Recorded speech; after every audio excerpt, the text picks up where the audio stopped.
Hello, everyone, and welcome to the Long COVID Web Town Hall meeting. My name is Karen. I'm the director for Long COVID Web. First of all, we would like to express our heartfelt appreciation to all of you who have been continuously supporting Long COVID Web, either from the very beginning of forming the application or joining us along the way. We're incredibly grateful for your support, and we could not have come this far without your contribution.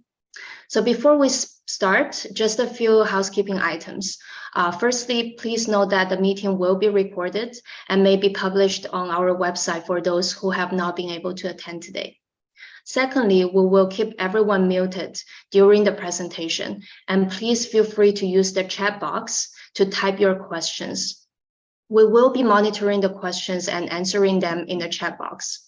We will also get to the unanswered questions after all presentations are completed, and you may be asked to unmute and elaborate on the questions if needed. Except for the second presentation, we will take 2 questions right after the presentation due to meeting conflict of the speaker. We have 5 speakers today to provide us the introduction of the network and updates on the Long COVID Web activities. The agenda includes Long COVID Web introduction by Dr. Angela Chen, the June prioritization exercise by Dr. Piush Mandhane, the September annual meeting by Dr. Emilia, Liana, Falcone, the Code of Conduct and Values by Dr. Susan Law, and Impact Assessment by Dr. Maxi Miciak. So without further ado, on to our first speaker, Dr. Angela Chen, the MPA of the Long COVID Web. Thank you. So let me see if I can share my screen. Can you see my screen? Okay. This has been a long journey to get here. But we are really happy that CIHR supported this application to create the Long COVID Web, which is actually coined by Lorraine Graves, one of our patient partner. It is a research network, and it's a very large research network. I think these statistics you are quite familiar with, that about 15% of adults have, with a confirmed or suspected infection, actually have long COVID symptoms. And almost half of these actually experience it for a year or longer. And out of those, with symptoms, about 1 in 5 would say that their symptoms often or always limited their daily activities. What we are hoping to do with this Long COVID Web is really the vision is to have a Canada without post-COVID condition, or what we call long COVID. It is a network of networks because there are more than 40 other research networks that are part of this and supporting the work of this network as well. And the mission is to accelerate the discovery and validation of Canadian-led science. And there are many examples of this. I can name many people that I see, actually some in the audience as well, who really have had lots of breakthrough in terms of science. Second thing is really to activate a learning health system that prioritizes the needs of the individuals with long COVID. Because how fast science has been sort of going, we need to make sure that it's incorporated into clinical care. We also want to identify the best therapeutics and practices, and also accelerate equitable access to care. At the same time, we want to maintain a rigorous surveillance system of the impact of post-COVID condition. So that's what we set out to do with our original application to CIHR. The key driving questions are centered around the person with long COVID, which can be a kid or is an older adult. It can be a man or woman. And it's centered around very practical questions of how can we diagnose and assess, how can we manage and treat, and how can we access health and social services. There are 4 pillars: the biomedical team, the clinical team, the health services research team, and population health team. There are more than 300 investigators in this network. And that's why we're also trying to run town hall meetings so that we can update people and people can ask questions as well. Now, what I want to share is about the network governance. We have a steering committee of about 20-something people. We have a EDI committee looking at equity, diversity, and inclusion. We also have an Indigenous committee as well. And these folks, some of the folks from these committees sit on the steering committee. We have a patient council that we are putting together. And the patient council, a couple of the people actually have been sitting on the steering committee as well. And we also have partner networks, and these are the more than 40 networks. And we're starting meetings with the partner networks every couple of weeks. We do have an international advisory board, and that will advise on sort of some of the things that we're doing, and really in thinking about sort of what else is happening internationally as well. We are quite linked to other international groups from the US, from the UK, in Europe, and in Asia and Africa. And this group, I call it the sort of triad or trilogy. You can think of it different ways. It's the group that's driving what are the priorities in doing these projects. The network is not like CIHR project grant funding per se, but we do want to fulfill certain things to move the science along. And so, so these are the pillars, and the pillars have their meetings, and some of them are going to have it every 2 weeks, and some of them are having it every month. So we need to sort of know which pillar you would be interested in joining.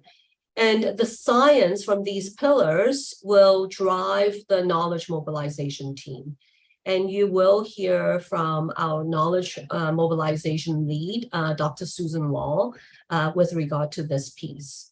Then there's also an executive committee, a very small one, and operations committee that will really drive what is determined here through the sort of those who are doing the science to knowledge mobilization. So that's sort of how we see this. The important things to note is, so far, so we're just starting to set things up. The important things to know is that there are a few surveys. And so the first one just went out today to all of you. If you didn't get it, then please email us. You can use the email on the Long COVID Web website, which is info@longcovidweb.ca. Or you can put it in the chat in terms of you didn't get it, but we just sent it out. So the survey is asking who you are, what you do, and that part is kind of an environmental scan. It also will help identify where some of the evidence is and what actually the gaps are as well. There is a demographics and EDI, equity, diversity, and inclusion survey that we actually have to kind of report to for our grant. That part is confidential. So it's anonymous. We won't see who is answering. So there is an overlap question asking sort of what is your affiliation to the network between these two parts of the survey. because we can't link it to the first part. So just want to let you know about that. Then there will be some prioritization surveys that Dr. Mandhane is going to talk about. And that leads to sort of, so please answer these surveys, because that will drive sort of like, we have a concluding meeting on June 24th. So we want to do this pretty quickly and finish them in May, so that we can actually, let you know sort of what everyone in our network is wish to see. There are some funding opportunities. There are going to be about 50,000, 25,000 and 100,000 kind of amounts. And these will be sort of according to sort of what ends up in the prioritization. And so I just want to let you know about these. And so when you see surveys from us, it is because of this part. Dr. Falcone will talk about the Long COVID Science Conference in September in the later part as well. So I'm going to stop here and happy to answer any questions later.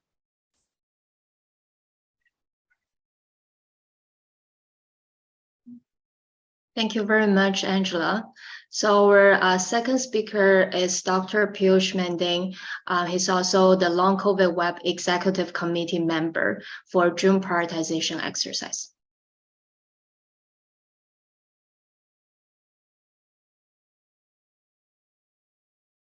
Can you see the right screen or the presenter screen? That's right. Perfect. Good. Okay. So thanks a lot for inviting me. Piush, I'm one of the pediatric respirologists, and I'm on the executive. So just a little bit of details around the process leading up to June and what's kind of happening in June. So 3 objectives, just briefly recognizing that there are multiple potential priorities for long COVID web, appreciating the application of the Delphi process and determining the priorities, and then how we'll propose to apply the Delphi process. So there's a number of ways that one could look at research priorities. This is one paper from a couple of years ago now that identified some research priorities in long COVID, but probably more pertinent to us is that we as a group had identified some research priorities within the original long COVID web grant, and this is just a listing of them here.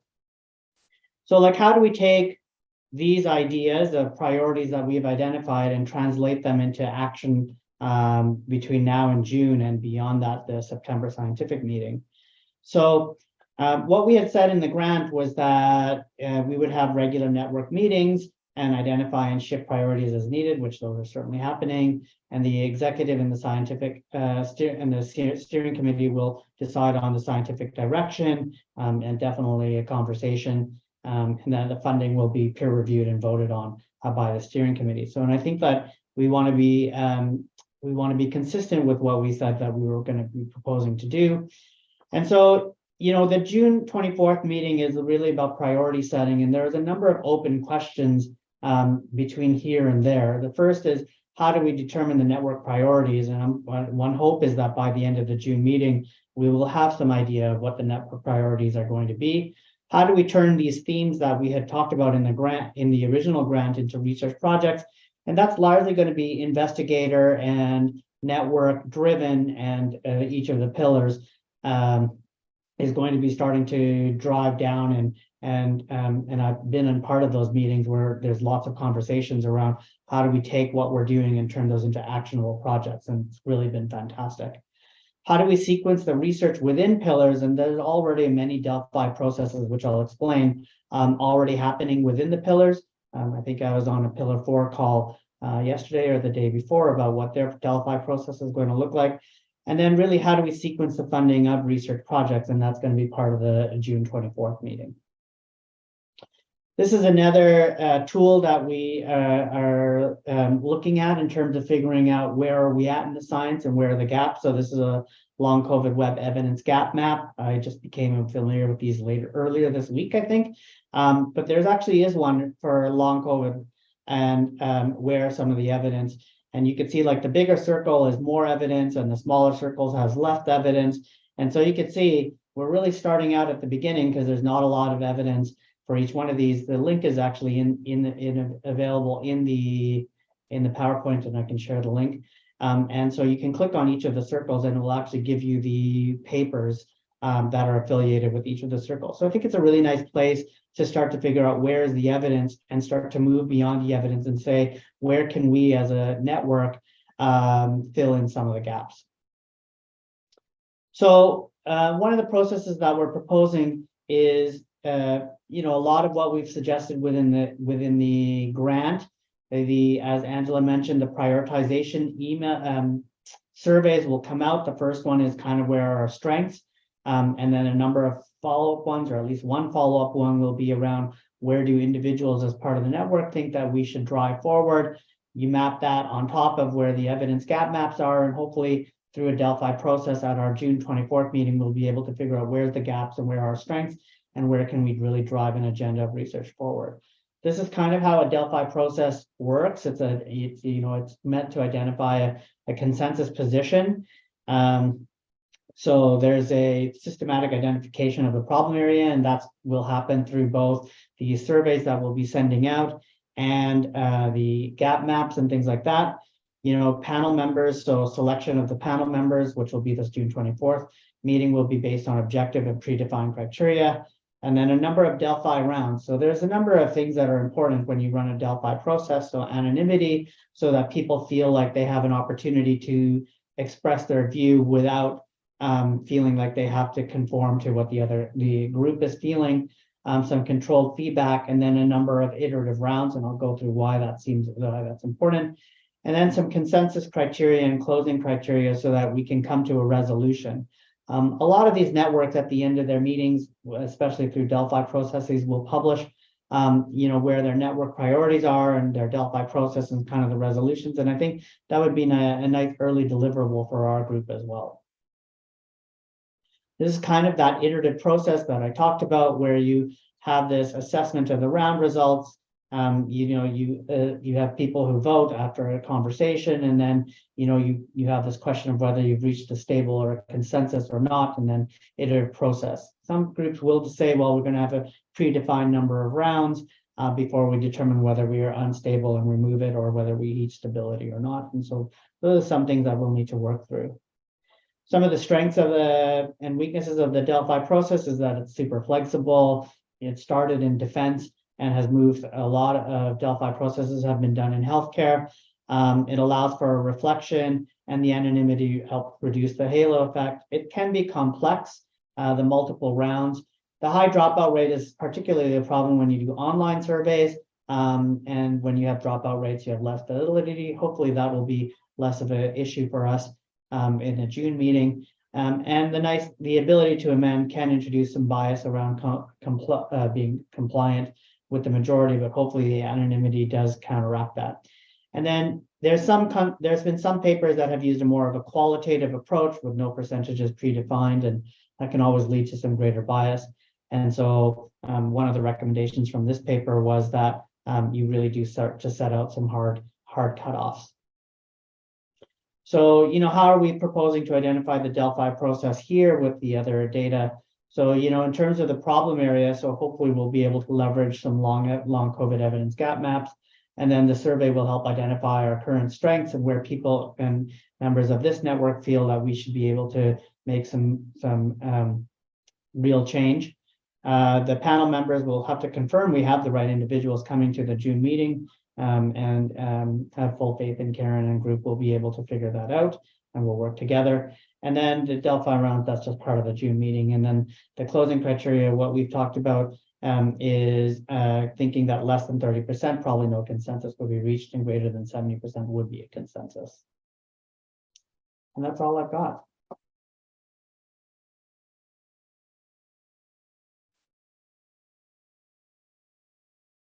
So happy to answer questions. Apologies, I'm going to have to leave a little bit early. So I think we had said that there would be some opportunity to ask some questions here, at least a couple.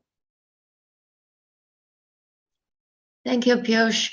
I have one question from the chat box from Kathleen.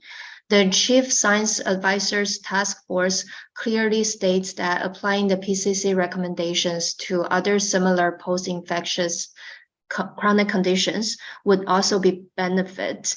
How does Long COVID Web plan to integrate infection-associated chronic condition from other infection disease such as West Nile virus, Q fever, EBV into the research planning and learning systems?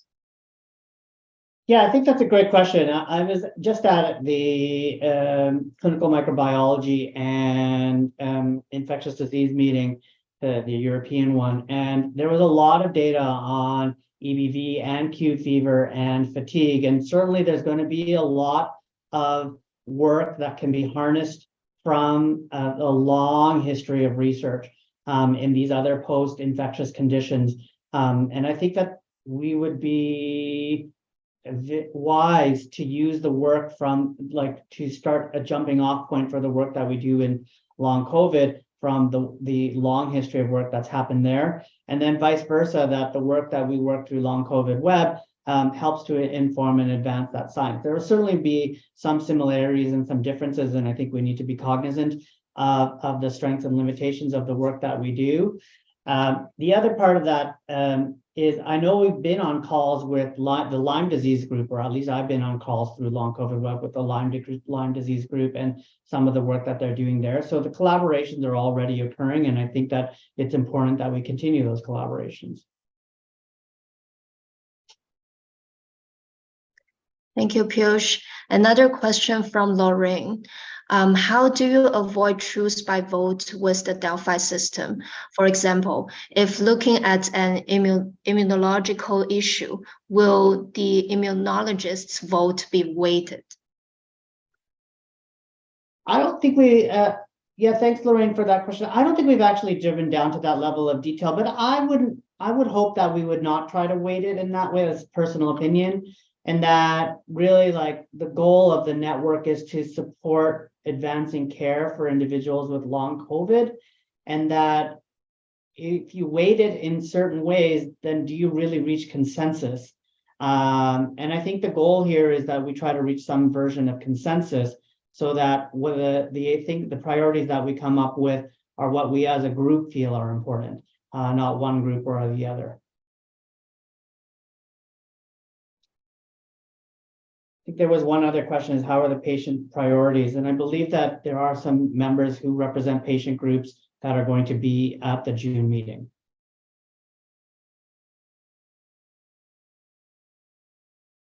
Yes.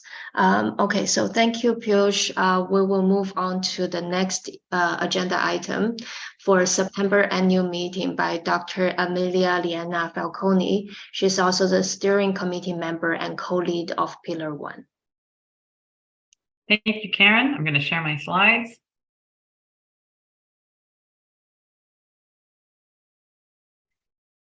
All right. So I'm very excited to be exchanging with you today and to give you an update on the Long COVID Symposium. It's an initiative that we would like to become an annual event. And I'm presenting the information today on behalf of the Symposium Steering Committee, including my co-chair, Simon Descaries, who sadly can't be with us today due to illness, but has certainly contributed to the content that I'm presenting today. So in terms of our objectives with this meeting, we definitely want to bring together leading experts from different fields to share latest findings and our cutting edge insights on long COVID, both clinically and from a research perspective. We want to identify research gaps and potential areas of collaboration between different research pillars, and this will be building upon the prioritization meeting that will have occurred already in June. We ultimately also want to accelerate knowledge translation for optimal patient care and services, and we're hoping that we could sort of kill two birds with one stone with this conference or symposium by then also creating educational content that we could make available to all. And Simon Descaries has been a big proponent, and rightly so, of this aspect. So in terms of our partners first, so this is a Long COVID Web initiative in collaboration with Fonds de Recherche Québec Santé. So that's our Quebec health science funding agency. And we also have a partnership with the Réseau Québécois COVID Pandémie, or Quebec COVID Pandemic Network. And of course, we are open to having other partners that could contribute to this initiative and ensure its perennity over the years. So some practical information about the symposium. So this year, especially with the partnership with FRQS, the location will be Montreal, Quebec. The weather should still be decent. So we're looking at September 20 and 21. So it's a Wednesday and a Thursday. The potential venue, which might become the probable venue, is the Montreal Convention Center, otherwise known as Palais des Congrès de Montréal, which you can see here in the picture. The language will be in English, but with French translation, and we're going to adopt a hybrid format. We're also looking into obtaining accreditation for CME, so giving CME credits with participation in this conference. So this is sort of an outline of our program format, so over each day. So for day one, we'd like to begin, obviously with registration and Indigenous blessing, and then opening remarks, possibly by Carole Jabin and Rémi Quirion, who are the Chief Scientific Director of FRQS. Then with session one, we would have this sort of overview of the current landscape of long COVID research with a discussion on the national plan and pandemic preparedness. So we're looking at including the following speakers. And from my understanding, Mona Nemer has confirmed. Then we will get into the sessions by pillars. So each of these pillar sessions will be a duration of 90 minutes. That's our starting point. So we'll begin with pillar one, which is biomedical. Then there'll be lunch. Then we will get into pillar two, clinical, pillar three, health services. And that'll be the end of the day. We don't want to end the day too late because we do want to create networking opportunities. So then in day one, so session 5 will begin with the keynote speaker, and we have some suggestions which I'll discuss later on. Session 6 is still under development, but we're looking at having a roundtable discussion, potentially with provincial policymakers. And then we will have pillar 4, population health. And then we would like to proceed in the afternoon with 2 citizen conferences. And here we would like to discuss with you potential themes that would be featured in each of these conferences. And then that would be the end of the event. So here are some of the suggested keynote speakers. We've actually received more than this list, but these are some of the ones that have come up a few times. So we have Akiko Iwasaki from Yale, Zayed Al-Ali, Lisa McCorkle, Hannah Davis, and Anthony Fauci is one that we've considered. And so here again, we welcome your feedback on potential speakers.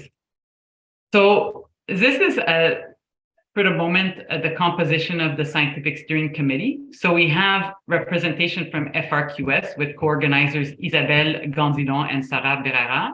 And we also have Karen Kao, who's co-organizing on behalf of Long COVID Web. The committee coaches are Angela Cheung, Simon Descaries, and myself. And we have committee members Manali Mukherjee, Kelly O'Brien, Piush Mandhane, Annie Leblanc, and we have members of the Patient Council, which I haven't officially listed. Some are participating formally, some informally, and we're going to finalize this list. So of course, this is a open process. Your feedback is and your participation is absolutely welcome and encouraged. And just to drive the point home further, I've listed our contact information, so feel free to reach out. And so here are some specific items where we would like your input, and you can bring this up in the chat or email us separately, or maybe it'll come up in some questions at the end. But we're trying to get a sense of expected number of in-person participants. We need to have a symposium title, something that's catchy, that encompasses really the essence of this initiative. We're welcoming speaker suggestions, and we really want to feature Canadian excellence. I think this is really important. We're building this network together. We need to have collaboration, so we really want to see all of our wonderful researchers and clinicians and patients and so on. So other topics, we'd like to have your input on key topics for the citizen conferences. So there will be 2. And of course, if you have funding partner suggestions or existing collaborations and so on. So that's the end of my presentation. Thank you. Thank you, Liana. So we'll keep the questions to the end of the session. The next presentation is Code of Conduct and Values by Dr. Susan Law, who's also the Long COVID Web Knowledge Mobilization Lead. Thanks, Karen. I'm just going to share my slides too. Yeah. Just putting it into presentation mode here. Seems to be hesitating. Here we go. Great. So I'm delighted to be presenting this work and to be supporting the work of this really excellent network and to be working with this team. So I'm just giving a very high-level overview of two documents that were prepared over the past couple of months that I see as part of the important work of the governance and also part of the sort of culture and norms and way of working together. And the process here, I'll just see, advance the slide. There we go. So the purpose was really to provide some explicit guidance regarding acceptable and unacceptable behavior as a member of Long COVID Web, and also to highlight sort of explicit statements around our values as a network. There was a consultative process within the Long COVID Web executive and network, which was very inclusive of patient partners who were instrumental in the wording and the concepts that are being expressed in these documents. We did start not from ground zero. We actually started with work that we had undertaken when I was managing director of CanCOVID, where we also established a code of conduct, which really did greatly help us in our work, which had been approved by our intersectoral advisory committee. So there had been quite a lot of thought that went into the original document. We've then used that as a base and built from there to add some important additional concepts there too. The full version is there on the website at that link, and I believe we're sharing the slides afterwards, so you'll be able to see it there.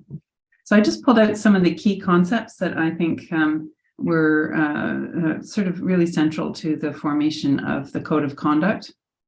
First of all, there's a recognition of and a respect for the diversity of the membership and perspectives. And this kind of diversity we feel is quite required for solutions to complex problems. We are a learning network. In this network, there are no anonymous members. People, when they join, when the processes are set up, they'll be asked for some very basic information about who they are. There's a clear dedication to open science. We've adapted the principles from Association of the Universities and Colleges of Canada, which include reasoned discourse, rigorous research, and peer review.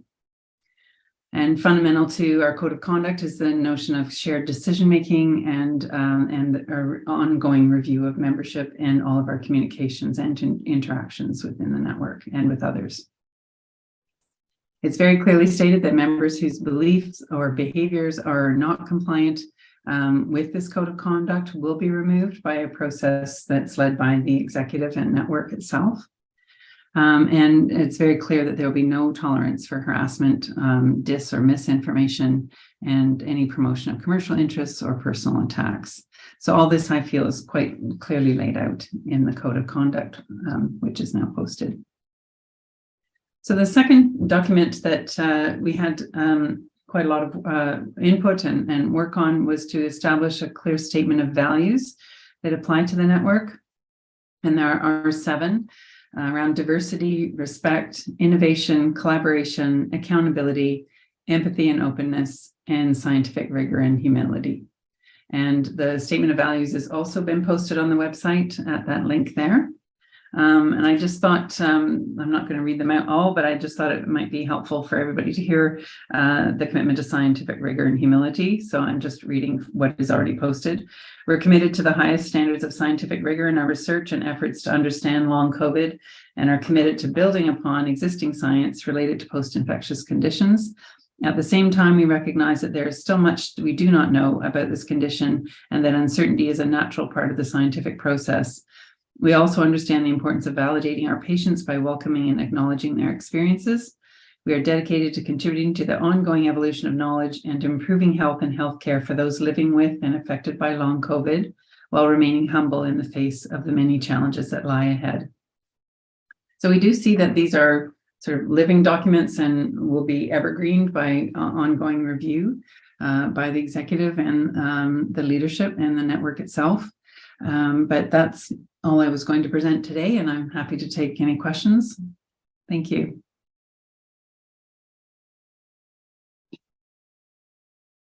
Thank you very much, Susan. So our last presenter for impact assessment, Dr. Maxi Miciak. She's also the Long COVID Web Impact Assessment Lead. Thank you, Karen. And I just want to say that I'm really excited to be here and that there are so many people out in the audience. I'm just going to move this over here. All right. And I'm here to talk to you about impact assessment and what we're doing with impact assessment with the Long COVID Web in terms of optimizing it. So I think it's a good idea to get on the same page when we're talking about impact, because impact is a very commonly used term nowadays. And so I get really excited when I talk about impact because we are really talking about the difference that we're making with research. And in this particular case, the difference that Long COVID Web is going to be making at scale. Oopsie. At scale in the lives of people living with long COVID, providers, as well as communities and systems. This difference or this change can be positive or negative. It can be direct or indirect, and it can be intended or unintended. So what we really want is we want to know and understand the difference that the web is making. It's very important that we do this. We don't want to assume we are scaling to change or that is only positive change. So we want to know we are actually having an impact in the system. Now, the biggest premise of the Long COVID Web is that relationships are going to be the driver of that change. So research gets to people through people who are working together. So we want to know that the network is actually working as a network. We want to be able to say how relationships are being influenced by and are influencing the web and how they are influencing change in the system at scale. That leads to how we want to optimize those relationships and optimize the Long COVID Web's impact. So we want to ensure that when we're assessing and optimizing the web's impact, that members are working together, that we're working collectively together, and that we're continually learning, adapting, improving, and communicating. Because we want to be able to understand and identify the important and the relevant gaps and needs for people living with long COVID and with lived experience of long COVID. This will also help us strengthen the capacity and skills for advancing the knowledge, but also implementing the knowledge and the research and innovations that come out of what we're doing for the benefit of Canadians and our health system. So ultimately, we want to do the things that optimize the benefit of the network of networks. So when we're assessing the web's impact, we're really trying to determine the link between what Long COVID Web is doing and the research we're doing in the different initiatives and change at scale in the system. So when we're assessing, it enables us to analyze and learn and make nimble decisions. It helps us remain accountable to stakeholders. It allows us to advocate and also to allocate resources. We're going to be monitoring progress as we go along so that we can identify, adapt, and innovate and communicate and translate. So with the network, we should be thinking about how we're shrinking translational gaps from bench research right through to community and populations. And impact doesn't happen. It doesn't just happen. So changing health at scale doesn't just happen in a vacuum. It happens through a process or along pathways of changes. And this image, I'm not going to go through it in detail, but what it's trying to illustrate is that change is complex and that it happens along pathways, and we need to consider impacts along the pathway to the big changes that we want to see. So for example, we want to be able to optimize how we advance and mobilize knowledge and innovation. We want to be able to optimize and assess how we engage and collaborate with our partners or how we are strengthening our data ecosystem. So when we're thinking about impact, we're thinking about all these multiple pathways and how they interact with one another to get to where we want to go, which is the vision of having Canada without long COVID. So there are challenges inherent to assessing impact and optimizing impact. It's a complex world. Some of the key challenges are time lags from research, getting research into practice, getting research into policy and into decision makers' hands, and into patients' hands or persons living with long COVID. Determining whether we're actually causing the change at the system level or whether we're contributing to that change is always a challenge. Seeing only the positive. So we want to make sure that we're taking a broad view of how we are influencing, and if there are ways that the web should negatively be influencing, we want to know about that too. And quality data, et cetera, is a challenge for impact at scale, especially in a pan-Canadian initiative like this is. But we move on and we carry on and we develop a clear purpose and questions. We use frameworks like the ones that I just showed you to help us clarify that complexity. We also use multiple methods. So this isn't just about numbers. So there's no numbers without narratives, and there's no narratives without numbers. So we want story. We want what we do with impact assessment to tell a story. And as you can see here, we also do use indicators and metrics. But really, it's important to be realistic about our expectations with impact assessment and what we can do, and determine what is important and feasible to assess. So in terms of what's been happening since the web has been up and running, I've been doing a lot of, first of all, before I tell you what I've been doing, I do want to say that it's fantastic that Long COVID Web is integrating impact and impact assessment and impact thinking right from the beginning. Usually impact assessment isn't approached in this way, and it's more challenging to do things retrospectively. So what this is allowing us to do is be very prospective, and it is allowing us to engage as we go and to learn as we go. So kudos to the web for bringing impact on right from the very start. In terms of what's been happening, I've been spending a lot of time observing, listening, and learning about the web. I've been to so many meetings, network meetings, steering committee meetings, and that will continue on. I've been learning about all of the different teams, the committees, councils, networks, so that really I'm rooted in understanding who is involved, the people that are involved, and getting to know them, the research that's going to be done, the resources that we have, and the activities and what's important in terms of impact. So moving forward, unpacking the web strategy and how it will relate to impact is something that's happening. But really, we're going to have to start engaging and synergizing with partners, really attending to patient and Indigenous and EDI priorities as we engage, so that we co-develop and implement a knowledge mobilization and impact assessment plan that's really targeted and really clear moving forward. And I just ending with a quote. I think that this quote from Helen Keller encapsulates or speaks to the spirit of the network and to impact. And thank you very much for your attention.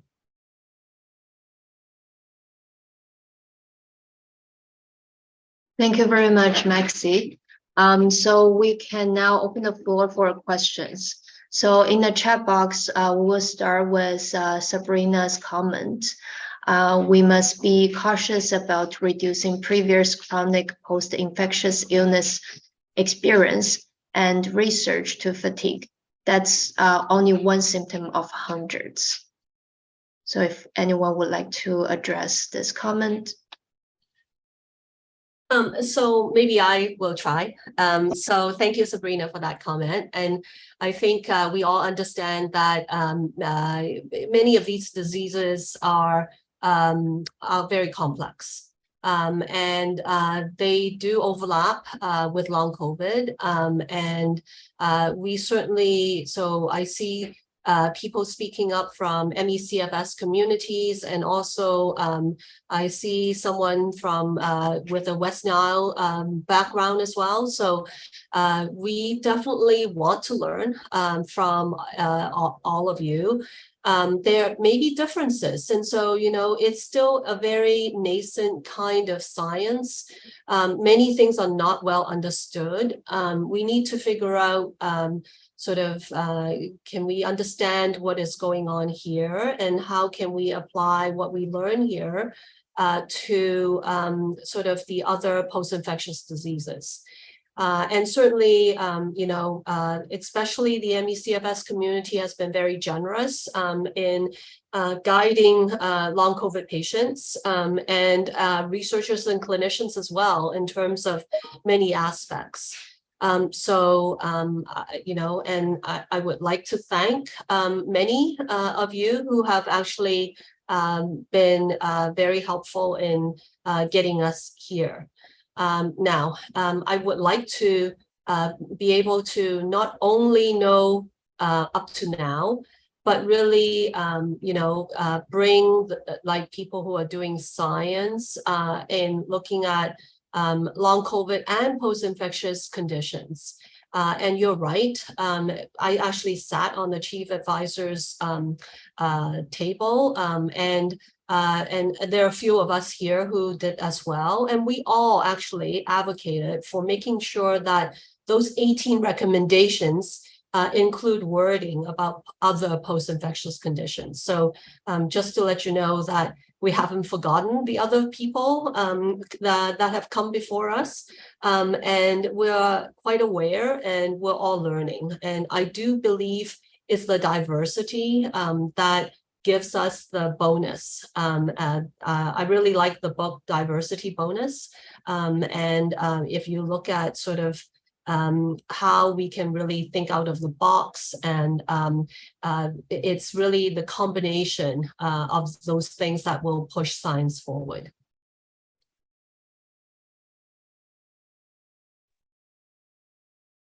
Thank you. So one question from Lorraine. Could someone address long COVID web is not an internally oriented bunch of novel gazing researchers. It's innovative in that it looks to work with others, learn from others, share, build on what's already been done and is already underway. That include what's already known about other syndromes. It also includes sharing PCC info widely as it becomes apparent with those who live with and work on other syndromes, not just post-infectious. And I see a hand up from Sabrina. So we will first address this question and come back to Sabrina. I will just say that thank you for that comment, Lorraine. I totally agree. We are trying to bring more people to work in this area. Many of us weren't really working in this area, right? So like I come from a postmenopausal health and musculoskeletal.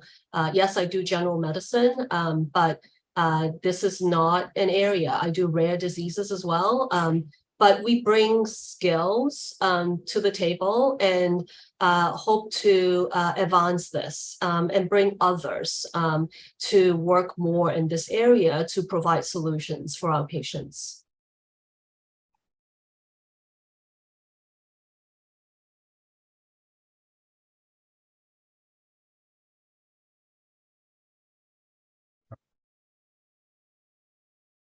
So Sabrina, we're trying to unmute you, if you could.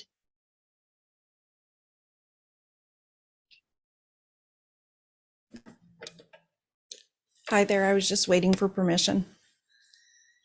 I want to thank everyone for everything they've done so far for this cause. I think, you know, I look around and there's so many wonderful people on this call. And I know that your hearts are all in the right place, and I know that your science is strong. And so it's really encouraging to see everyone wanting to focus on this. I remain somewhat concerned. I'm not sure I understand.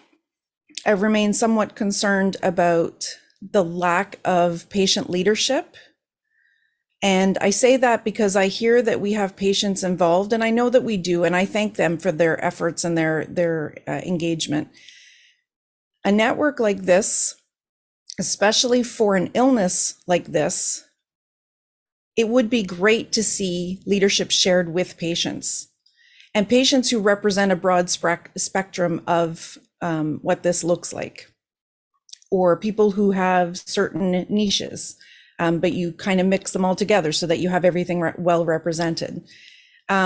It feels a bit, when I see what's on my screen, and my background is community development and engagement was my specialty. So I'm not coming at this in any way, as somebody who's new to this. This is what I did for many, many years before getting sick, and it's still what I work on now. I would like to have seen the patients embedded throughout the network. I know that much of the patient community has hoped for that. I know that there's a little bit of that, but I'm talking about, a third of steering committee, half of executive committee, the patient priorities being led by patients, for patients, with patients. I appreciate that the scientists have wonderful ideas and you guys have directions and you're so knowledgeable. And I never want it to come across like we're taking away from that, because we're not, but it just feels like this is our space and we need to be able to have leadership and we need to be able to form the priorities as well. And I'm not seeing that yet. I also just want to call out that I'd like to see the Indigenous and the EDI really embedded throughout as well. So maybe that's happening and it just didn't get mentioned. It feels very, I'm just going to be honest with you, it's very emotional to sit through these meetings as somebody who's lived with chronic illness like this for 13 years. And today was a town hall and I looked forward to hearing kind of what the patients were talking about, and because I thought it would be more of us asking you guys questions and more listening. And then we came on and immediately mics and cameras were turned off. And I know you guys don't mean to send that message, but you are sending a message that we're just not as valuable, I guess, in the equation sometimes. So I just want to call that to attention because I know nobody here is trying to do that. I know that's an unintended consequence, but it feels very real to us. And so I just wanted to let you know that. And thank you for everything. Thank you, Sabrina, for that comment. So this is the first town hall. I would love to have the patient group present. Have to understand that because it's a very large group, most of our investigators haven't met. And so this is sort of a meeting, not only of the patients, partners, but also of the investigators as well. And definitely want to embed everywhere patient contributions to everything within the network and EDI issues as well. And so we're working on these groups and working on having people and actually, many of the investigators actually are long COVID patients themselves. So that's one other piece to this. And so I think would certainly like your input, not only through town halls, right? So town halls are not really the best for exchange of information and stuff. It's good, but it's not good for developing things. And so welcome your participation in the smaller areas in each of the, where I put up the diagram, and we can go from there. Lorraine?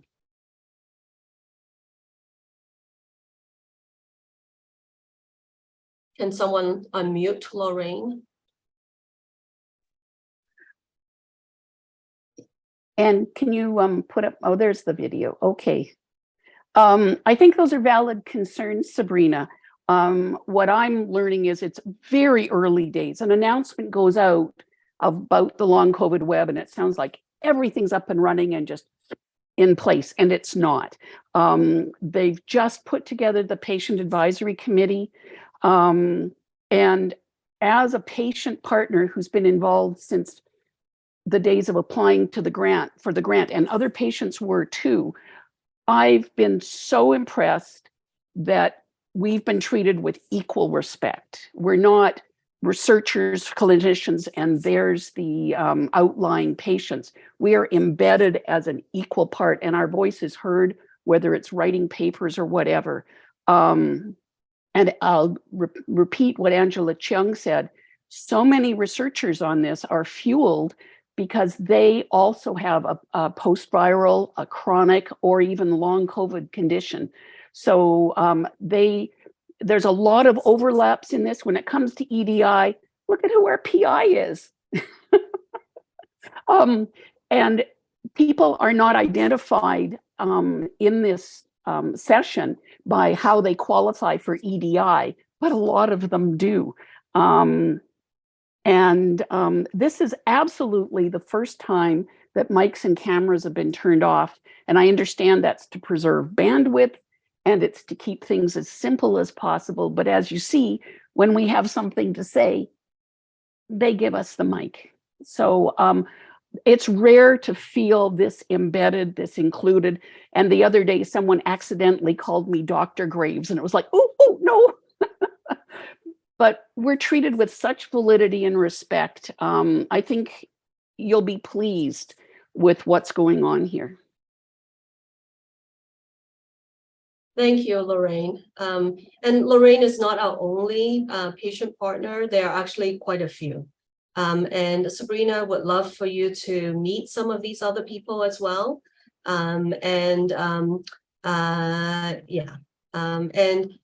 We do value, like working in the rare disease space. I learned very early on that the patient piece is a very important piece in driving the science forward. One comment, so we weren't sure how many we were expecting as well. It's really hard to have everyone talking with 100 people on a Zoom thing.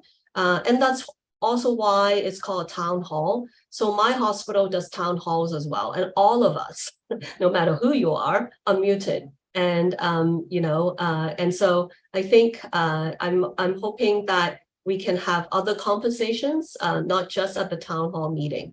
But the town hall meeting is to let people know what is going on, because actually this is the first time. And I'm hoping that we will have monthly town halls. But I want to highlight the, the surveys that are coming up as well, so that we can show as well really how many patient partners and what the distribution is. And that's why I encourage you to answer the surveys. And one other thing that I want to mention, I know time is kind of up, is that there was a question about can people be anonymous? You can't join the network as an anonymous person. You have to join it with your identity. But one of the questions we asked is, would you like us to share your, whether to post sort of your information on the web, right? And you can say no. We don't need you to be on listed, and we don't without your permission. So just for everyone else to know about this as well. Okay, so back to Karen. Thank you, Angela, and everyone. So once again, thank you very much for joining us today, and thank you for the questions and discussion. So we are an open network, and we are grateful to see all the partners coming together and to collaborate and working on long COVID. And we hope that this meeting was informative and provide you with the overview of the long COVID web and what are taking place. So looking forward to working with you and hearing from you. I think there's only one last question. Maybe we can take that offline from Kathleen regarding a code for merging the management code with long COVID diagnostic. So I think we will end here, and we will reach out offline. Thank you.